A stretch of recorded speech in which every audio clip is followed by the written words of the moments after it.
Welcome everybody to the British Academy. I'm Hitan Shah, Chief Executive here, and this is the Academy. If you've not been here before, we are a funder and a forum for the humanities and social sciences, and today's event is one of many public events we hold to bring our disciplines out to subjects that people really care about.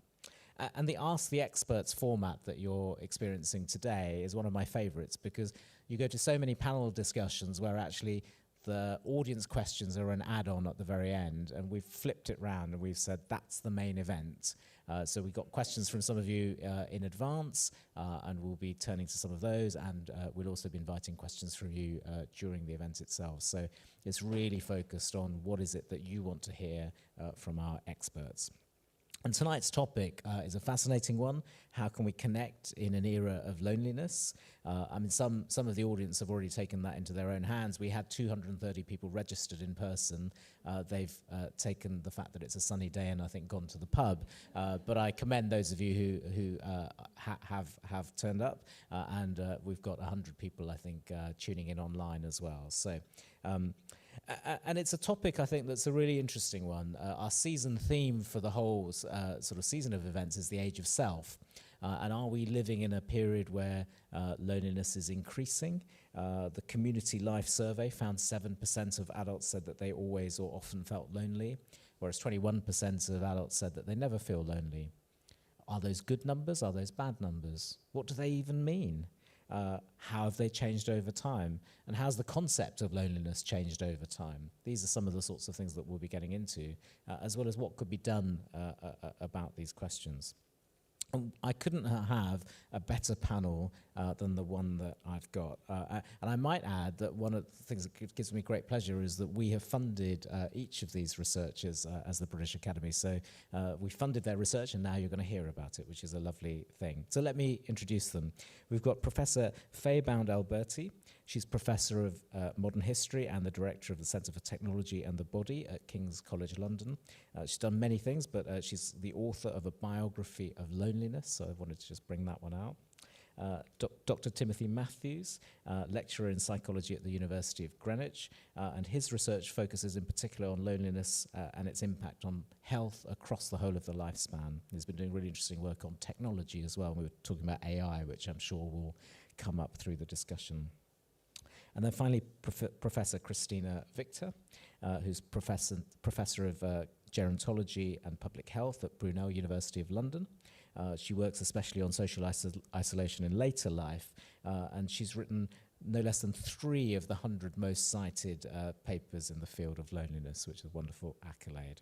And a special thanks to you for stepping in really at the last minute, as our previous speaker, Professor Andrea Wigfield, was unable to join the panel. So to kick things off, I'm just going to ask each of our panelists to say a couple of words so as to set the scene, and so that we've all got, in a sense, the same frame of knowledge before we turn to the questions that had come from you as an audience. So, Christina, I'm going to start with you, and I wonder if you might talk us through a bit of the data, both at UK and international level, just so that we've got a sense of what are the numbers around this field. Yes. That's a dangerous question to ask an academic to talk on their pet subject, but perhaps I can just give you an overview as to what loneliness is, a little bit about perhaps the different types of loneliness within that general thing, and then some details about a little bit about prevalence.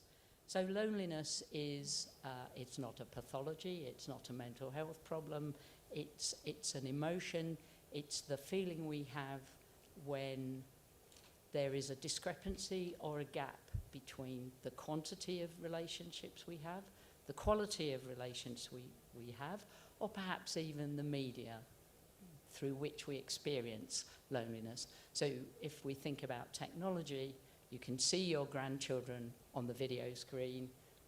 Does that make you really lonely because you can't see them? So first of all, loneliness is an experience. So it's, as I say, it's not a pathology. It's, as I say, it expresses that deficit between what we want and what we have.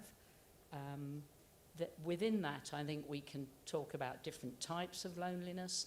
So our colleague in the Netherlands, Jenny de Jong-Gerveld, discriminate or differentiates social loneliness, so that's a deficit in your perhaps social relationships, so don't have enough friends, from emotional loneliness, which is perhaps the loss of a very specific friend or relationship. So commonly for older adults, perhaps widowhood, bereavement, onset of chronic illness, those kinds of things. And there's also as well this idea of existential loneliness, which is much more philosophical and which is beyond the grasp of a failed geographer, but perhaps is something that's more associated with end of life, or perhaps with young people thinking about who they are in the world. So I think we can also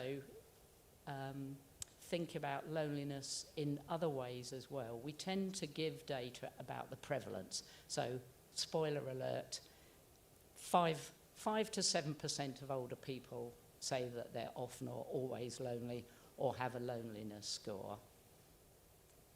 That tells us inverted commas, the burden of that experience now. That's a single point in time measurement.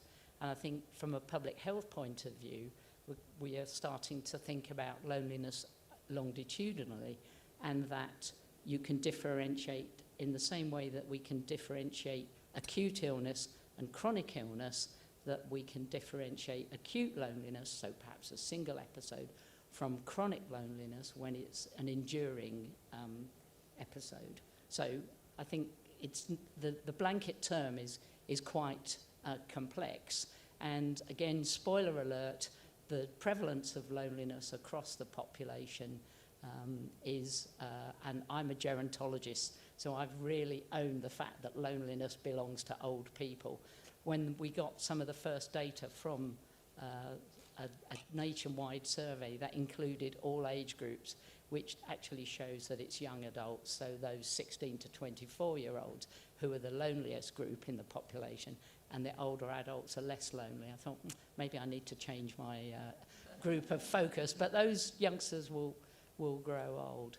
And it is definitely, because it's an evaluative concept, there are definitely geographical distributions. So loneliness is generally lower in Western Europe and Nordic countries, around 5-7%, and higher in our Mediterranean countries, and particularly one of the areas where we've now got new and emerging data. It was always a contrast between Northern Europe, low loneliness, Southern Europe, higher loneliness, but now we have some data from the former Soviet Union countries, which, and it may be changing as cohorts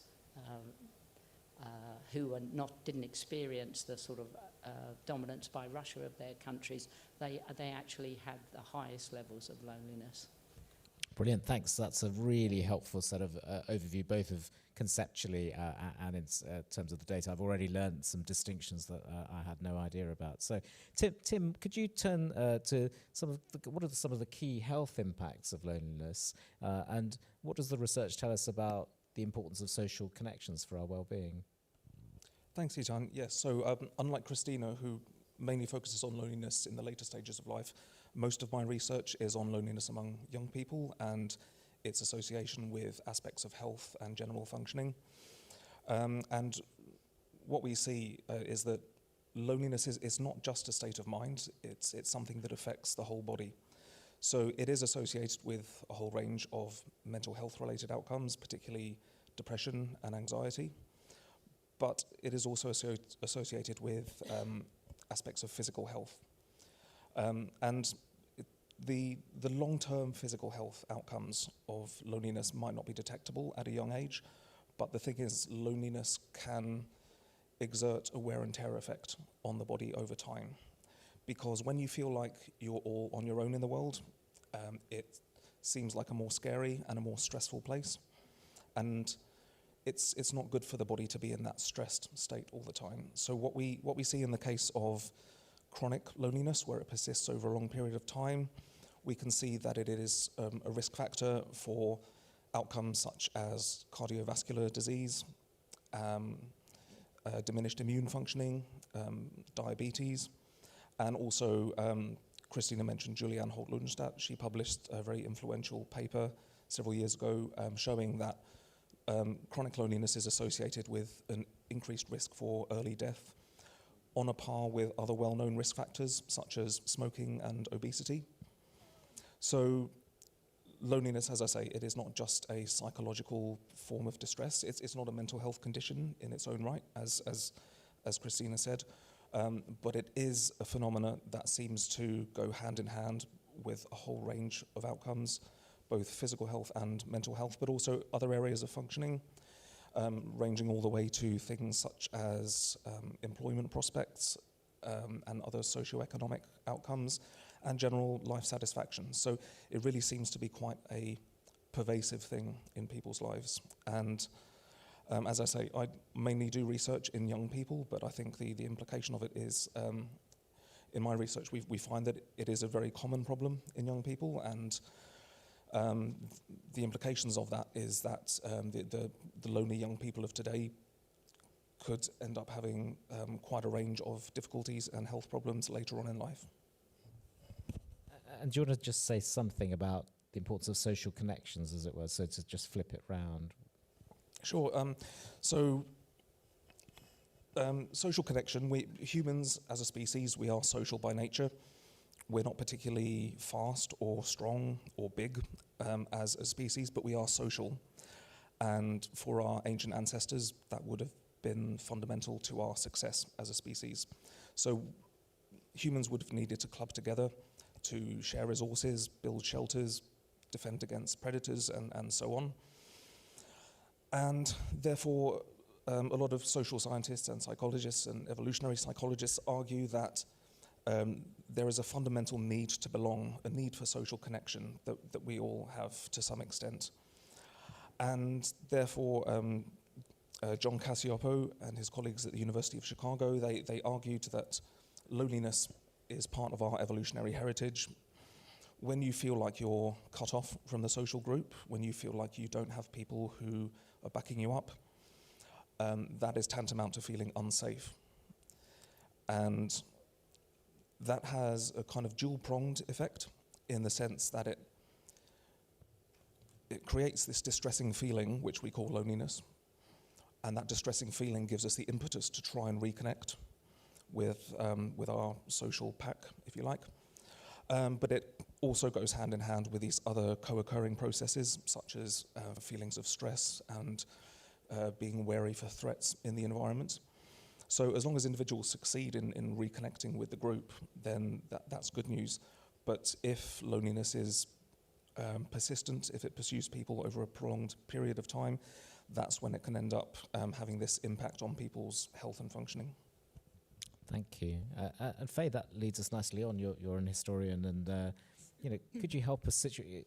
Is the concept of loneliness that we all have in our heads the same as the one that has sort of gone from before? Where does it come from? Where did it originate from? How has it shifted over time? All important questions. And there's so much we have in common, but also separate, I think, because I'm a historian of medicine, emotion, and the body, and I'm interested in the cultural construction of emotions. That is, I don't see them as individual experiences that we have, but things that are produced through our cultural and social relationships. So I'm a little bit more sceptical of the kind of evolutionary model, although I do think that social connection is very important. So I started researching the history of loneliness when I was aware that in 2018 it was already being talked about as an epidemic. I was sceptical about the medicalized language, so I started researching its history. And what I found really was that we have the emergence of loneliness as a modern phenomenon, which is specifically related to the way that we live in neoliberal society. And I think that this is very critical when we start thinking about global circumstances and the difference between sort of individualistic and collective societies, which I'm sure we'll come to. So in history, the word loneliness appears in Thomas Blount's Glossographia, which is 1661, but it doesn't mean what it means today. So he used the word loneliness alongside oneliness. And I love the word oneliness. I think it's fantastic and it should come back into fashion. And it means just the state of being alone. So it sort of means solitariness.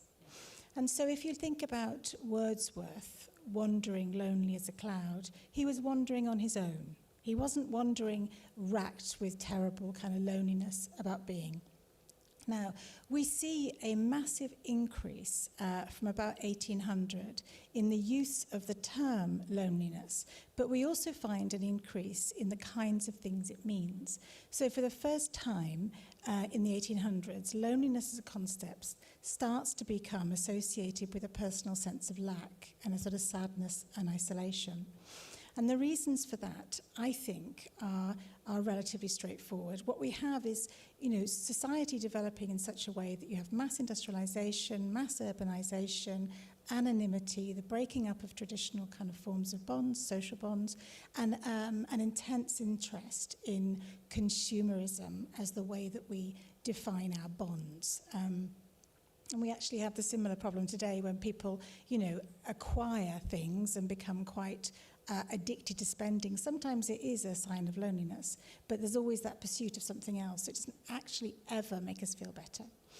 So we have the emergence of loneliness, which is connected to the breakdown of traditional sense of meaning. And although, if your life was ordained by God and you happen to be in a village somewhere and that was it, you can see how that's restrictive and rigid. But it also is a sense of belonging. You are valued for your own sense as a person. And the emergence of secularized ways of understanding the world, of secularized ways of understanding the body, of the split of mind and body, and then the development so that we have individualism, competitive individualism, acquisition, all of these social changes emerged at precisely the same time this language occurred. And so I genuinely think that what we're witnessing is the emergence of loneliness as a modern phenomenon precisely because of the way we live in society, which is why wherever there is globalization, and we see in Korea, there's suddenly this transformation, we see accompanying loneliness. There's a breakdown of traditional bonds and a gap that's left. I also agree that loneliness is an embodied experience. I'm a little bit skeptical about the association with particular illnesses, but that's because if there is a higher risk of mortality from heart disease, we don't know really from the evidence whether that's because there's nobody around to remind you to take your heart medication or to go for a walk with you. So this brings me to my problem generally with how we're talking about loneliness. We're not relating it to what's happening out in the world and the social structures, but we're also misunderstanding the meanings of it as an emotion. So loneliness is not a single emotion, and I think you've both said that. What it is a complex of emotional states that I call a cluster. And why that's critical is we can talk about loneliness all we want, but until we work out precisely what interventions are needed, if they are needed, we're not going to get anywhere. And that's because the loneliness of a young boy who has no friends and spends all his time online is going to be very different from the loneliness of an older woman who's lost her husband. For her, the loneliness is a cluster made up of things like grief and profound sadness and loneliness for a particular person. For the young boy, it's far more likely to be resentment, jealousy, shame. So we need to drill down into these things. And during the course of our lives, all of us are going to feel lonely at some point. Sometimes it's structural, and it's because you don't have money, you can't access anything, you don't have caregivers. Sometimes it's episodic. Chronic loneliness, I think we're all agreed, is the big problem, but episodic loneliness is natural. And I think we need to stop pathologizing all forms of loneliness, because that's what the language of medicalization does, if we talk about it as an epidemic. Because then what we do is we create this hat, this stand for many hats, so that anybody who's going through an episodic and importantly useful period of loneliness immediately thinks it's something very negative. So those are the things that I would want to talk about, is that it's historically specific, it's based on social formations and the search for meaning and our place in the world. It varies considerably across our lifespan, span. So there are various pinch points of experience in youth and in old age, and how we tend to those issues and how we differentiate when people need help and when they don't. That's what I think matters. Well, that's wonderful, and we love history at the British Academy, and you can see why it gives a kind of very different, longer-term perspective. Now, I'm going to turn to the questions that you had sent in advance, and we had lots of questions, and what I did was to try and cluster them, there are three sets which I want to sort of explore with my panel. The first, and it's not a surprise at all, was a whole cluster of questions around technology. What is technology doing to society at the moment? How is it impacting upon our experiences and loneliness? So I wonder, Christina, if you want to start with that. What's your sense of the impact of technology, smartphones, social media on loneliness? Limited, I would say, because my population of interest is older adults. So I think they're probably not necessarily late adopters to technology, so I think it potentially affects them when younger members of their family or younger people insist on phoning granny rather than going to visit her. I think for older adults, technology is more helpful than a hindrance. They can keep in contact with people, they can maintain relationships, but even when we have technology and we can communicate with people, it's not always positive. And we had a quotation from a participant in one of our research projects who said one of her friends, she said she was lonely, and it was a qualitative interview asking her why. And she said our friend phoned her regularly, but every time she phoned, our participant didn't get the opportunity to contribute. The conversation was one way.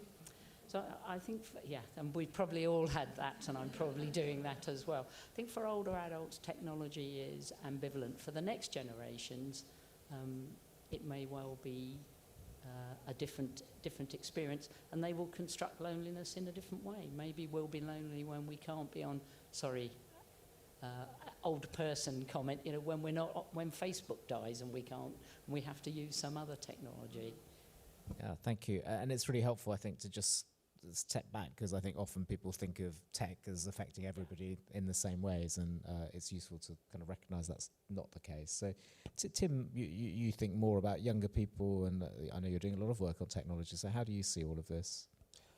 So my view is that I think technology has shaped the social ecology or the social landscape through which loneliness plays out.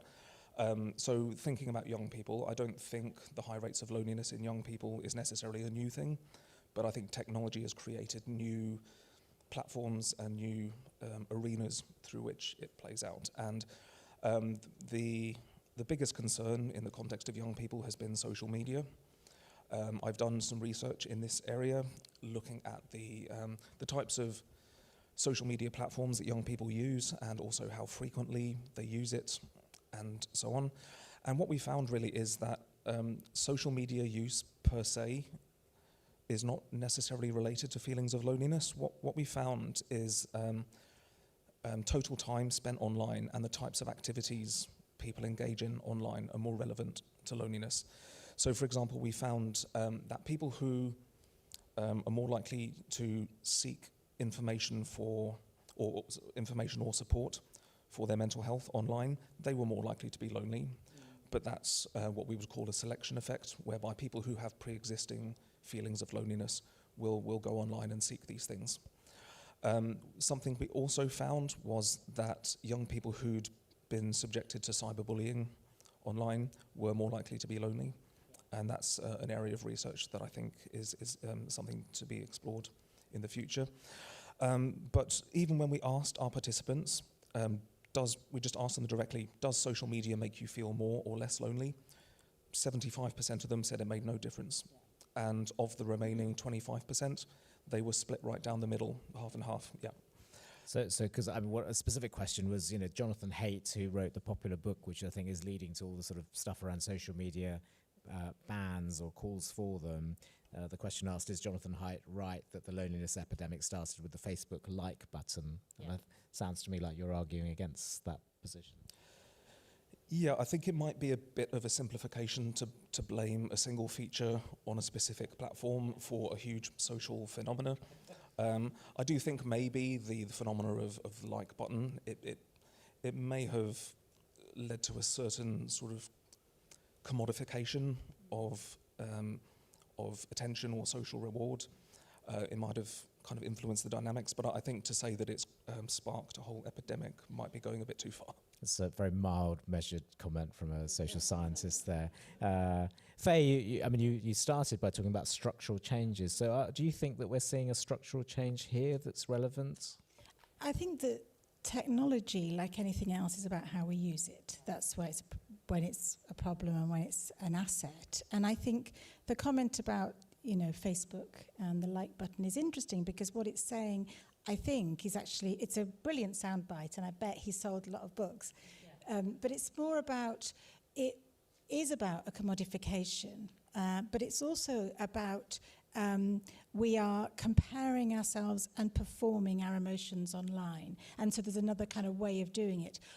What my research shows is that actually the time that people spent online, particularly during COVID, because I wrote the book just before the pandemic, and then I was in touch with lots of people during and after the pandemic. And what I found was that people who had relationships in real life that were supplemented by the online ones, they benefited from that online relationship. But the people who exclusively had online relationships became more lonely.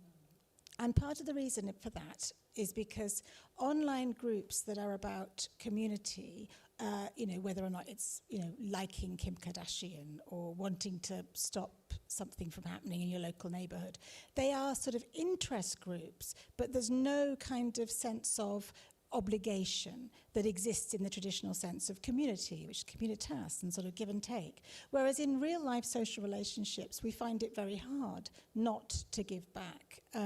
So I think that's the bit that we need to factor in. As with most things, it's about how to make this part of our lives rather than one thing or another. I do, however, think that people have always worried about technology. When the phone came into being, the landline, people would worry that women would spend all their time on the phone just talking. And who's going to do the farming? There was a whole thing about it. But, so that we've always worried about technology no matter what. I do think something different about the forms of technology that we're seeing at the moment, because they are so, they occupy so much of our attention, and they fill in all the gaps when we might be otherwise kind of developing relationships or just letting our minds wander. So there's that. There's also the fact that they're completely unregulated. And so there are interest groups who are trying to capture our attention. So that, for the first time, those sorts of platforms and that sort of weight of influence, I think, is unlike what we've seen before. Yeah, thank you. And there was a whole set of second set of cluster of questions around young people, which is kind of related but different. And Fay, I might just come back to you, because there was one specifically around the pandemic, and you were saying your book was around the pandemic. I don't know if you looked specifically at the issues around young people and the pandemic in any way. Well, and I think the evidence that I looked at while studying, because mostly it was seeing the effects of young people and their inability to engage at a very critical formative period, when suddenly there's no school, there's no friends, and I do think that we are seeing the impact still on that generation. I think that there is also discussion about young people, of course, with face masks and being able to kind of communicate, and babies. And I have heard healthcare workers talking about those developmental delays in young people as a result, because so much of our social connection, or how we learn to be human, is engaged with other people, isn't it? So I think also there was a tendency for many more young people to go online in a way that to be their exclusive friendship resort. And perhaps you've come across this more in relation to kind of pandemic effects, but it seems that in lots of ways that's harder for them to get out of those sort of locked-in ways of communicating because it feels safer and because they've forgotten how to do it. I'm sure we all had that during the pandemic, where suddenly you'd go out into the world to talk to somebody, you'd completely forgotten how to be social and how to talk properly. And then I think teenagers and young people have that more. I mean, small talk became very difficult for all of us because there was nothing to small talk about, right? Tim, I mean, this is your area, your bread and butter area of expertise. I mean, tell us a bit more. In particular, could you dig in a bit? We've heard from all of you that young people suffer the most. Why is that? What's the driver of that? And is there anything changing in relation to this cohort from the previous ones? Well, Fay made a very important point just now about critical periods in development, and in the adolescent and early emerging adulthood stage, this is where the brain is undergoing a lot of changes, and it's also a period of heightened social sensitivity. Adolescents are more sensitive to social rejection, and so that can be more intensely felt. So I think it is a key period for vulnerability to loneliness. With regard to the pandemic context, obviously for school children at the time, that would have been very disruptive at a key time, because the brain is not just developing, it's developing very quickly. And even though schools might have been closed for just a few months, a lot can happen to the developing brain in a few months.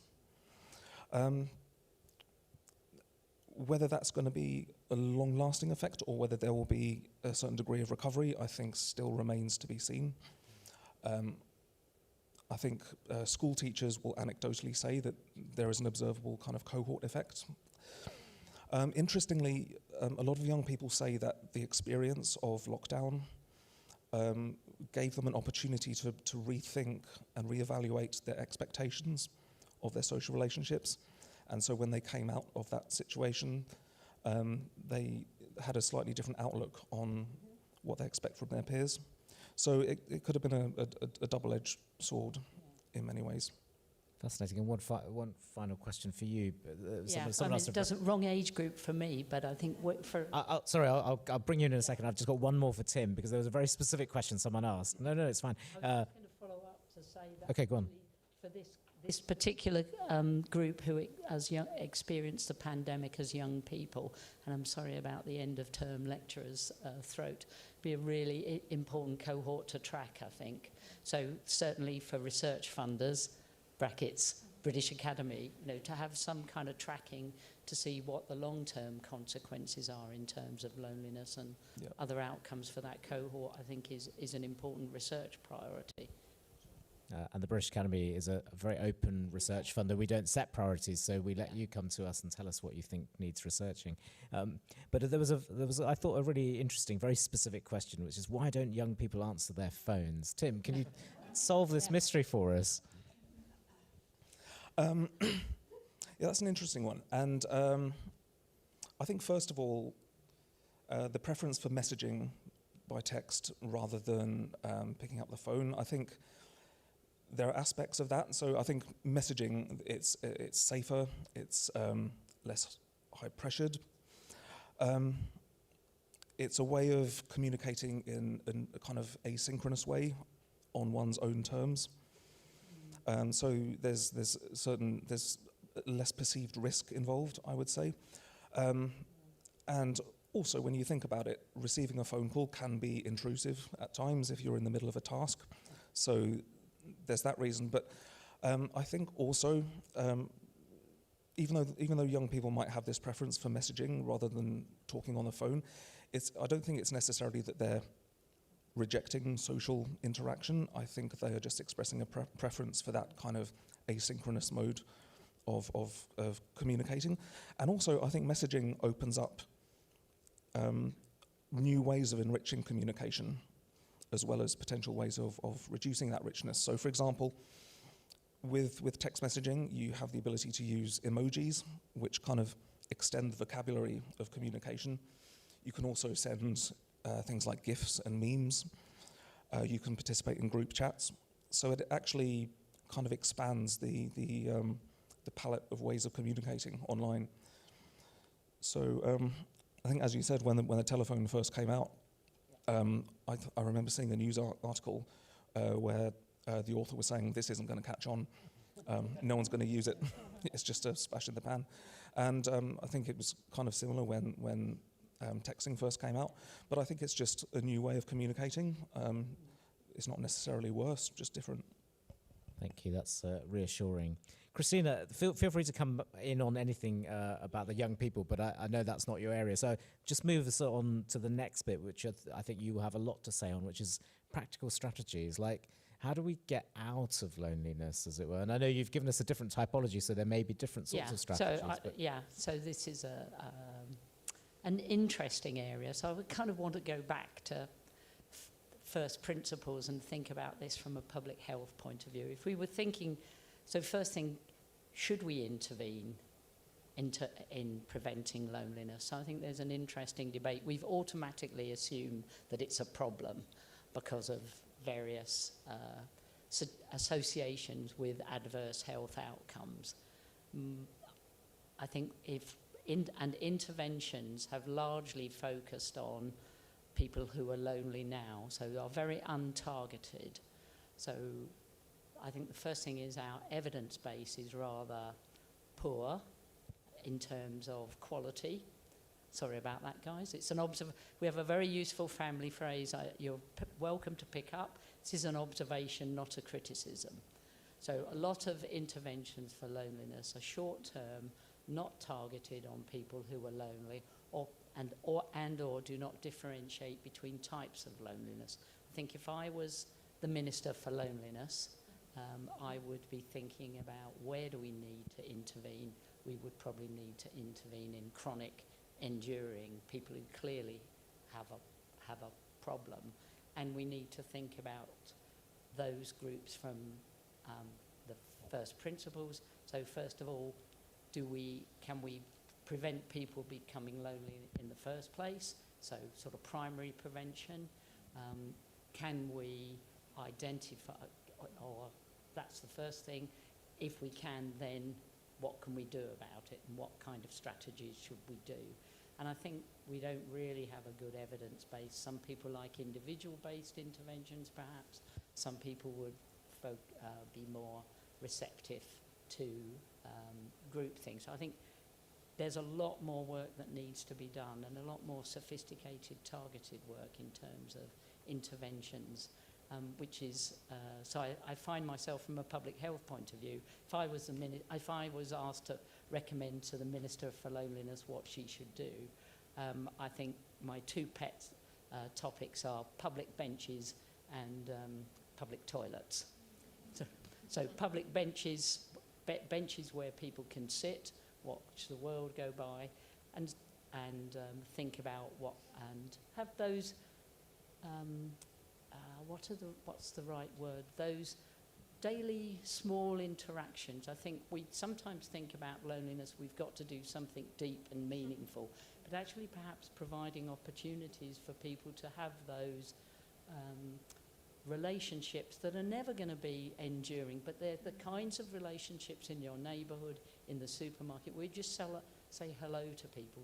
Those kinds of links, I think, are very undervalued. So I think we need to think about the kind of intervention, and some of the loneliness interventions, as I say, can be park benches or the slow lane at the supermarket. Or that's for me as well, because I'm not very good at packing. So I think we need to be more sophisticated in what we're trying to achieve, and then think about how we can do it and evaluate it properly, which is not a very good answer, but no, it's a great answer. It's a challenge to the community, I think. Well, but also, I mean, you know, sometimes when ministers stand up and say they're going to chuck money at this, actually, if we told them the answer was public benches and public toilets, it might be cheaper than some of the things that they're... And spaces where generations can... I think mix is perhaps not quite the right word, but where we can engage with people of all ages and backgrounds. And I think there's a lot to be said for neighbourhood-based. You know, we tend to try and put people in a room and get them to, you know, do deep and meaningful things or have afternoon tea or whatever it is, when actually perhaps if we thought about things at the environment area level, it may be more productive. Yeah, I mean, we've got a program of work at the Academy on social infrastructure, which is a big sounding word, but I mean, it's libraries, parks, places where different sorts of people cross paths, I think, which is, I think, what you're getting at. When we're thinking about loneliness and social relationships more generally, we do tend to ignore those less formal, less intense, but nonetheless kinds of familiarity kind of relationships that just make you feel some sense of belonging. Yeah. And Tim, what would you recommend? I mean, it could be at any level, from policymaker through to community groups, through to, I mean, people have said literally, what would help me? Yeah. First of all, I think Christina made a really important point there about those kind of micro interactions that take place in life. And then we were talking about the pandemic before, and thinking back, even those small things like interacting with a shopkeeper on your one trip out for the day made a difference to your day. So I think that is a really important thing, the small things. But this is actually something that I discuss with my students, because I teach about loneliness on my course, and I do a little interaction with them where I list a bunch of potential activities that could potentially alleviate feelings of loneliness. I get them to vote anonymously on which ones they think would be appealing to them. And the most popular one is always some kind of group activity where they're going, voluntarily to bond over some kind of shared interest. So they're not joining a support group where they're all there just because they feel lonely. Instead, they're meeting up with people with whom they already have something in common. So that's the first, that breaks the ice to start with. It's structured, but it's also low pressure. So we can think things like pottery clubs, photography clubs, potentially sporting clubs, although there is a question of accessibility. But those types of activities where it's kind of low stakes and it's a safe space. And I think a key element of it is repetition. So it's a regular thing that they go to, and that, I think, is the process through which strangers can become familiar faces, and then familiar faces over time can be the building block of social connection. So I think that is one way to go about it. I think, as Christina said, simply sticking someone in a room full of people is not on its own necessarily going to work, especially because lonely individuals can have negative expectations about those things. They might go along and think, I don't have anything in common with these folks. They're judging me, things like that. And those can potentially become a self-fulfilling prophecy, because they remember the negative aspects and walk away thinking that went terribly. But if it is one of those types of group activities where it's built around a common interest, then I think that is a good foundation for building social bonds. Brilliant, thank you. And Fay, feel free to come in at any level, but given you've been thinking about some of this structurally, are there things that can happen at the structural level as well? Yes, I think there are two responses I would give. One is about the structure, and is about, we've taken for granted that this sort of neoliberalist way of living, where we have to sort of constantly work and fit everything into the cracks, and when do we work on our bodies and when do we work on our minds, it's exhausting. And so of course nobody has time to sort of think about, am I lonely, or how can I help that person who's lonely? It's just that's not what we are doing. So there are these sort of systemic things need to change, and one example might be free childcare that creates a kind of infrastructure of women that become a community. It's about kind of ways of giving people back a sense of community. I mean, I'm a very strong believer in kind of working with third spaces and opening up the libraries again, and youth clubs, and activities where people don't have to pay even for a cup of coffee. They can just go along and be together, which reduces some of the structural things. And social care, so people get their bandages changed, and they get a visit from a carer. Sorry to be political. They get a visit from a carer and have to decide, do I want my bandage changed, or do I want a cup of tea? I mean, there are some structural changes that are important. From a personal level, I think I agree with both of you. I think it's absolutely right. I mean, that sort of ambient sociability is really important, because not every exchange has to be meaningful, right? And the other thing is about, that sense of movement. So the work that I've done shows that actually when you do activities that involve using your body, you're far more likely to address loneliness than when you're only dealing with something cerebrally, like a chess club. Because actually, there's movements like Men in Sheds that developed in Australia and have been exported globally now, where men go along to do things. You don't have to talk about your emotions, you just do things in a shed with other people doing things in a shed. And it's supposed to make people feel less lonely. But there are other things, like the sort of social prescribing we know has become really kind of common, hasn't it, around dancing. I mean, the evidence base still needs work. But I think those sorts of movement together, massage is really important. A lot of people, when they are lonely, describe feeling cold. If they're holding a hot drink, they feel less lonely. There is some really interesting stuff that we don't think about because we're focused on cognitive aspects of this, like CBT. There's a very interesting kind of embodied literature about warmth and feeling valued. So this is why things like massage are quite useful. I agree completely, there's nothing worse if you're feeling lonely than being stuck in a room with a load of other people. And part of that is that actually when you've been lonely for a long time, you're no longer really able to decode emotional expressions. So we do forget this stuff alarmingly quickly, which means that a lonely person is far more likely to think someone is scowling at them or doesn't like them. So there's really kind of important reasons why people feel like that. What I always advise people is to find the things that they love to do, and then they will meet other people who are there to do the things they love to do as well.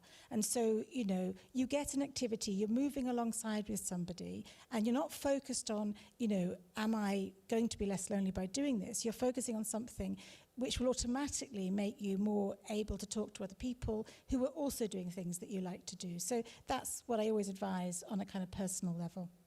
Thanks, and that fits a lot with the happiness literature, which also says don't aim for happiness, aim for something else, and happiness is a byproduct of that.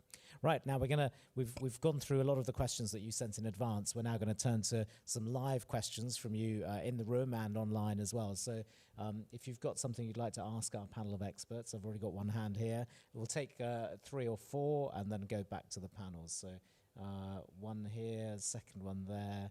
A third one here, fourth one here. Gosh, we've got lots. We'll come back for a second round. So, thank you very much. This has been so interesting. I have a question, which is, have all the panel, have you noticed a difference in genders with loneliness? And I'm thinking specifically because as a mum, when my child was much younger, I really felt I belonged, and there was no loneliness at all. As soon as we moved cities, and I was from the era of pre-cloud, so if you lost someone's number, you lost their number. And now I'm at a stage where I know I'm getting to that empty nest stage. I have none of those original mums around me. But I also know somebody male online who is going through the same thing because his wife has been the one that's been working and he's the main caregiver. But he's mirroring what I have been going through. And that's why I needed to ask this question. Great. So we'll collect a few and then we'll come back. So we had a gentleman at the back there. Thank you. Okay, so 2 points which I remember from your very interesting presentation. So first is, you were saying there is a sort of gap between northern countries and southern countries. So for some reason, in Mediterranean countries, people experience more loneliness. I mean, to my, perception, usually Mediterranean people are known to be more kind of open and, they show their emotions plainly and so on and so forth. So, and they have, strong family ties. So I would like to know the reason. What is the reason beyond this research? And then the other thing that you said is that since society became more industrial and the mass urbanization increased in a place like London, for example, Paris, Milan, and so on, loneliness has increased at par. So is loneliness the product of this neoliberal system because of the socioeconomic pressure that inputs on single people and households? Thank you. Thanks very much. Now we've got somebody here at the front and then the gentleman here in the scarf, and then we'll come back for a second round.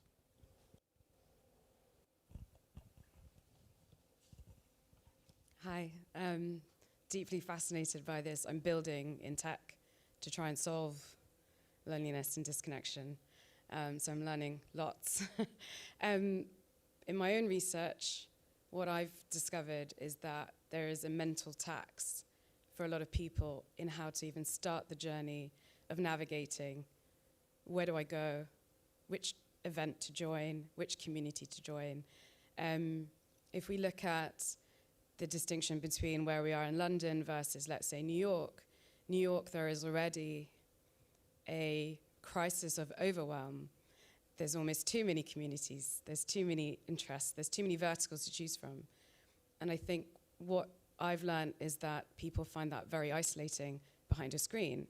So that's one point, and I just wonder if you've seen anything within your research with that. The second is, I think we strongly need third spaces, I agree, for more human connection. And I hate to be the first person to mention AI, but the way in which AI is being used, particularly from a younger generation, is not with critical thinking. And therefore, the transition between online to offline can be quite crippling in terms of just not having the knowing how to be in a social interaction with another human. And so, yeah, I just wonder if you have any thoughts on that as well and how we can help solve that. Super, thank you. Now we'll get a final comment here and then... I'll continue on the theme of AI and a slightly provocative question from me. To what extent, given the huge advances in AI, large language models, robotics as well, is consciousness and being truly human important for addressing loneliness? Brilliant. Well, look, really great set of questions. So, Christina, I might come to you about the question of gender and about northern and Mediterranean countries and what's underlying the data. Are there gender differences to start with? Yeah, so, you know, health warning, everything I talk about is predominantly around older people. So certainly when you look at the crude prevalence rate of loneliness between older men and older women are lonelier. Once you then start to take into account other factors, so predominantly marital status, women are more likely to be widowed than men. So initially we thought perhaps women reported more loneliness than men, older men, because men were rather reticent to classify themselves in that way. When you actually do the analysis taking into account widowhood, there's very little difference, gender difference in the prevalence of loneliness for older adults. For people at other phases of the life course, I wouldn't, out of my age range, but I'll look at them when they arrive.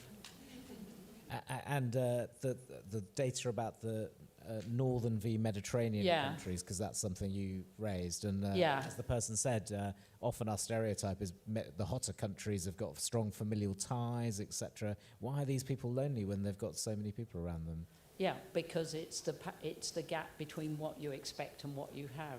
So to stereotype, perhaps I'm an Italian mum, I see my boy once a week, but I really want to see him every day. Whereas perhaps in the UK, I have one son. If I see him twice a year, I'm perfectly satisfied. So it's the cultural expectations of relationships vary. So that's, I think, why you get different answers in different countries. The sort of intergenerational relationships are rather different. Yep, that's fascinating. And if your son's tuned in, then no offence intended. Touch all the time. Very good. Now, this question of industrialization, I think, Fay, is one really for you. So I think the question is how far... can you say a bit more about why the neoliberal system is a structural cause of loneliness? Yeah, absolutely, because its focus is very much on the notion of the self, the notion of the individual, and within the neoliberal schema, our job is to perfect ourselves and be as competitive, as productive, as economically valuable as possible. And so what that means is that there is no emphasis on the community as a sort of safety net. It's very much you are required and you are compared based on your own productivity. And that productivity can become very debilitating because it gets applied to all kinds of gendered ideas about performance, all kinds of sense of the self in the workplace. I think it's so sort of endemic that we really need to reevaluate what it's doing to our mental health as a society as well as individuals. And actually, relatedly, I wonder if I could respond to the gender point, because I think Please. So I think it's really interesting that the ways in which it's reported. I mean, obviously, we are allegedly in the middle of a male loneliness pandemic, and that is because women are no longer providing the kind of safety net and the function that they used to because of social change. And I think that it's incredibly important to see loneliness through those sort of intergenerational and cross-gender for that reason, like the lady who was talking about empty nesting. Me too. It's one of those things. It's a period of life that you just, you are going to experience some sort of episodic loneliness, and then you kind of reconfigure the meaning of the relationships around you, and then there's something on the other side. And I think those are the kind of conversations that we need to have about kind of being in the world, collectively and within communities, and that's our antidote. Yeah. Very good. And do you want to touch on the overwhelm of choice? Is that something that you might want to say? I can't remember what the question was. So I think the question was, you don't even know where to start because there's so many things you could do. Yes, to there's solve so many loneliness. things. Yes, so you do one thing. It's just one thing. I think it's a very real problem, that notion of overwhelm, because it's partly the sense of there's so much that I could and should be doing, and at the same time, of course, we see online all of these people who seem to be doing it all, and what is wrong with us and why aren't we? So I think it's precisely just do the one thing, and then maybe the one thing will add to another thing. But it is part of that, when I was talking about the contrast between earlier societies where actually your position was given and there was no restlessness or wondering. It might be a lousy position, but it was given. There's a terrible burden of choice, isn't there? And the feeling that you must make the right and the best choice. I think it's that kind of maximization rather than satisficing, as the literature calls it. Now, Tim, I wanted to reserve the AI stuff for you because you've been thinking about this a lot. There are a couple of points made around transitions between online and offline, and the kind of very notion of what it means to be human and consciousness. But, why don't you say a bit more, because I know you've been thinking about this from a lot of different angles. Yeah, I have a few thoughts on it. So we are at the stage now where people are using AI chatbots as an on-demand therapist or even a social companion. And you can see why that would be an attractive choice, in the sense that AI, it's always there on demand. It's never going to say anything mean to you. It's not going to ask for anything back from you. So that can be quite attractive to a person who, for example, is feeling lonely. But I think the technology has accelerated so quickly in terms of the sophistication of these models. I was watching an interview in a podcast with Sam Altman from OpenAI, and he said that as recently as early 2025, tech leaders really hadn't anticipated the extent to which people would turn to AI as a virtual companion. And I think there is a spectrum. I think some people, they might use a chatbot to seek words of reassurance or support, which I think there is a place for that. But then further along the spectrum, there is this use of AI as a kind of on-demand companion, where you kind of build a relationship with it. It remembers things that you've talked about. It remembers things about you. And that's where the boundary between reality and sort of fantasy, if you like, becomes blurred. And then at the far end of the spectrum, you have users who are convinced that the chatbot that they're interacting with is a real consciousness, that it is capable of emotions, and even love. So that there are communities online of people who have an AI girlfriend or boyfriend. I think there was one case I read about where somebody actually married their AI. And this is, I mean, the genie is out of the bottle and it's really uncharted territory. A lot of the research that's being done into this is still at the preprint stage, so it hasn't yet been peer reviewed. It's not out there in academic journals. So as researchers, we're always playing catch up with technology. It was the case with social media, it's the case with AI.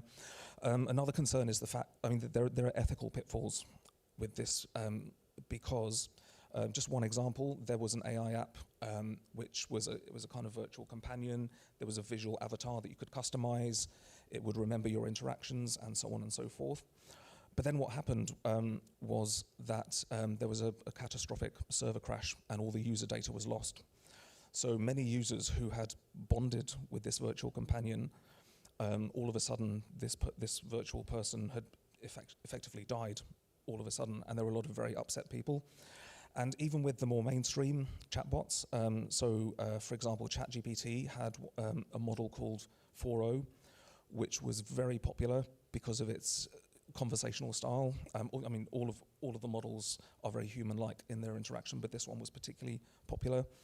And then a new model came out, 5.2, which was a lot more business-like. It was sort of, I'm not here to be friends, I'm here to just solve problems. And there were a lot of very upset people who wanted, there was a hashtag trending called bring back 4.0 or something like that. So these are the kind of ethical pitfalls that we need to navigate with this technology, and it's a very rapidly emerging area. It's an extraordinary concept of marrying your predictive text function. Now, let's do another round of questions. The lady there has been waiting very patiently, and gentleman at the back. And then I'm also going to see if there's any online, and then we'll come to you as well.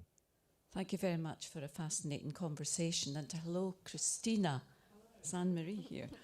Long time no see. So my question, it's maybe a comment actually, and a question, was prompted by Fay talking about oneliness. And it reminded me, because I work in nursing history, of Florence Nightingale's concept of at-one-ment, also can be translated as atonement.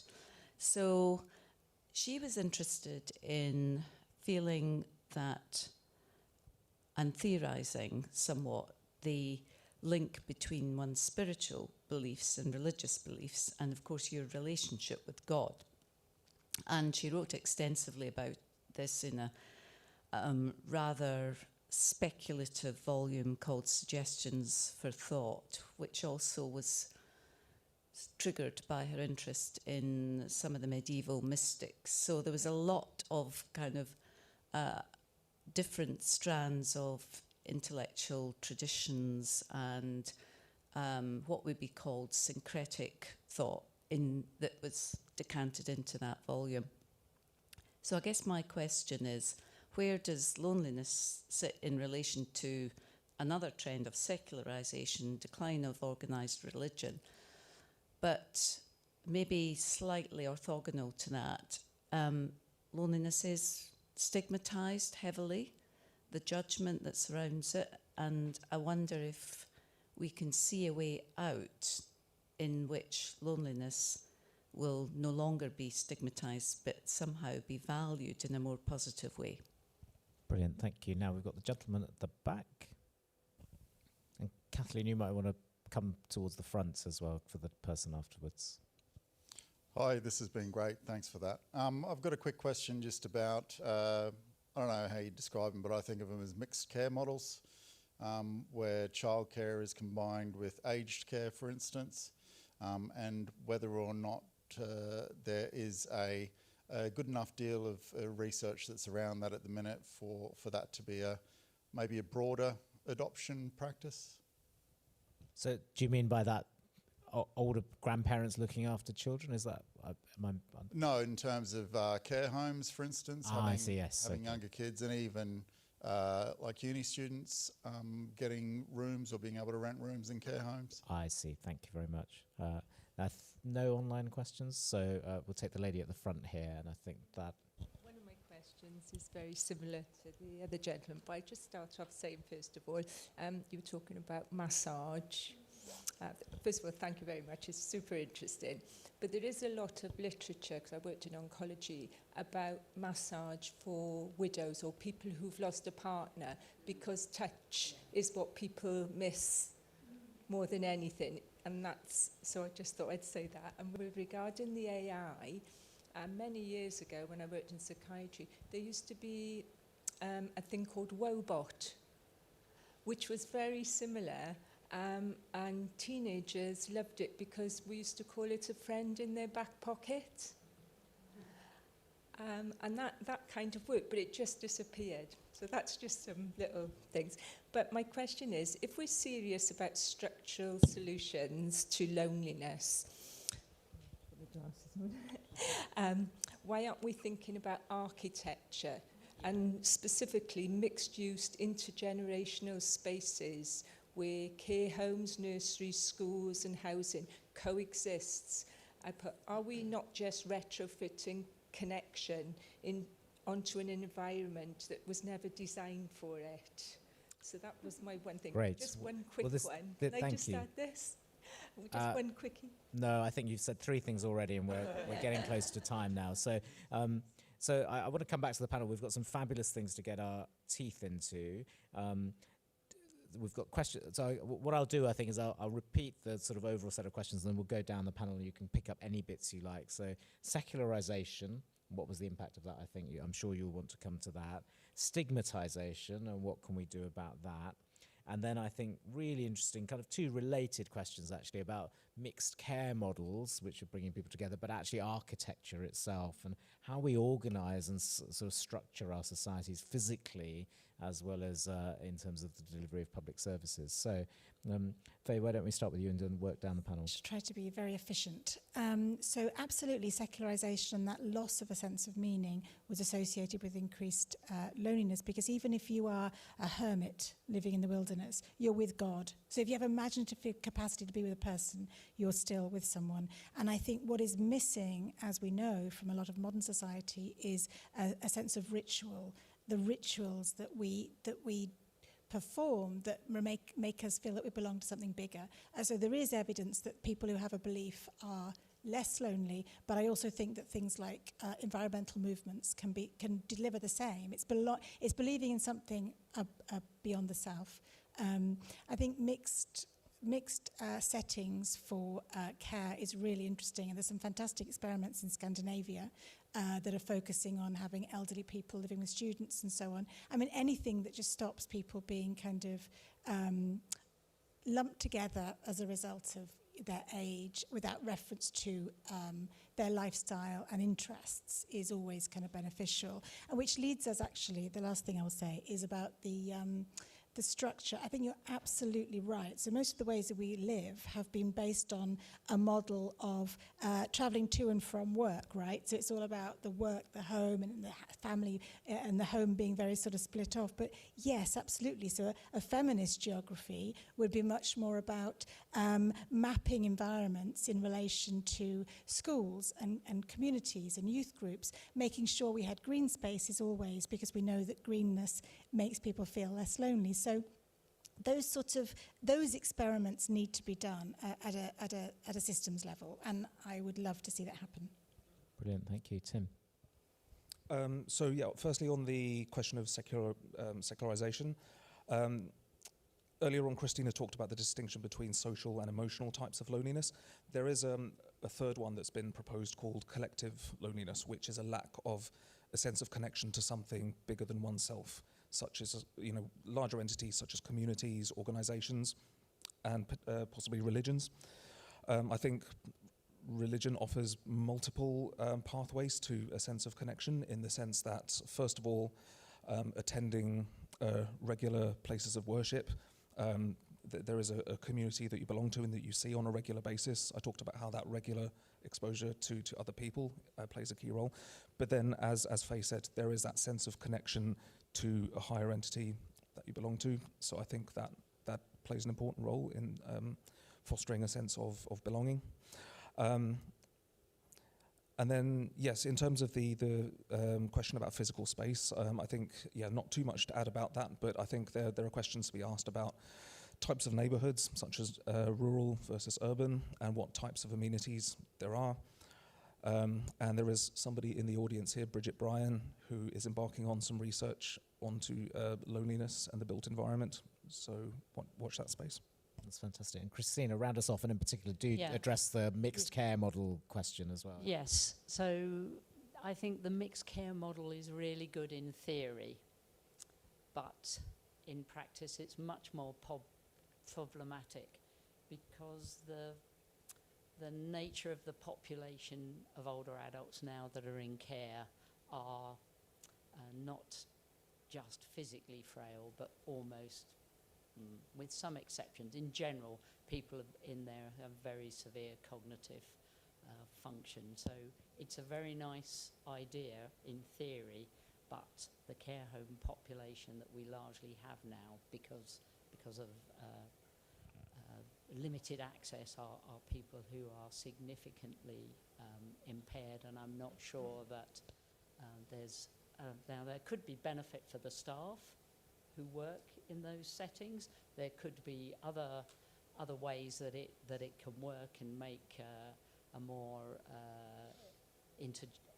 opportunities for intergenerational things. So the relatives who go to see their loved ones may well find it beneficial. But I think it's a really nice idea. But we do need to acknowledge those folks who are in care. But I do think staff who work in their settings, those kinds of settings, might benefit from that kind of thing. And as I've already said, I started out life as a geographer, and I'm really convinced that in our thinking about loneliness, we focus too much on interventions that focus on the individual and not in the context where they're living their lives. Yes, life events such as bereavement or going to university may disrupt your social connections, but also as well the way we plan our neighbourhoods and cities now. It's driven by the needs of cars. We have out-of-town shopping centres where older adults particularly can't go. So I really do think that we could do more. And I've said it before, park benches are the solution to everything. But you know, we park, and if we have benches in shopping centres or in the park, and we have walkable streets, not just older people benefit, but the whole population benefits. So young mothers who've got children who've perhaps been working and their social network is disrupted because they're not going to work, they too can experience loneliness. And I really think we can do better. Urban planners need to think about making cities and towns for people where we can have, and again, I think cities, those kinds of interventions in cities are good for these micro social interactions. And I really think when we've thought about loneliness, we've focused on the deep kind of relationships we have, which are obviously important, but those micro connections that we have also, I think, have been neglected, and we could really do more work with those. Quite simply, benches are cheap. Fantastic. What a great Have note a British Academy bench. Yeah, well, more than that, we're about to have a British Academy pop-up bar for you to socialise at. But just as let me wrap things up. I mean, I've learned a lot. I don't know about you, but, you know, loneliness, not just one thing. It's structural. We shouldn't just be thinking about it at the individual level, as we so often do. And it's not always a bad thing. That tends to be the kind of frame with which we're looking at it. Technology, not always bad as well in this context, although, but AI, what's that going to mean and what's that going to do? That's really kind of unfolding right now. The importance of micro interactions and the importance of public benches we've just heard about, shared interests bringing people together. And then there's kind of big structural questions about how we organise our work, our childcare, and our planning of towns and cities is all really, really important. I have to say, when I walked into this event, I hadn't expected many of those things to turn up, so I've been really pleased, and our panel has certainly challenged me to think differently. So in a moment, you're going to be invited to go and carry on the conversation at our bar. Don't just leave and be lonely somewhere else. Socialize. And you've got something in common. You're all interested in this topic, right? But just to say, we've got more events coming up at the British Academy. Our Age of Self season continues. In fact, next week we've got Love in the Time of Technology, which should also be really, really interesting. And I think a QR code has just gone up. So if you want to get our newsletter, you can stay in touch with what's coming up for us. But let me round off by just saying I want to thank our home team who've organised this event so effectively. I want to thank all of you, our audience, who could have been out in the sun, but you came to this instead. But most of all, please join me in thanking our wonderful panel.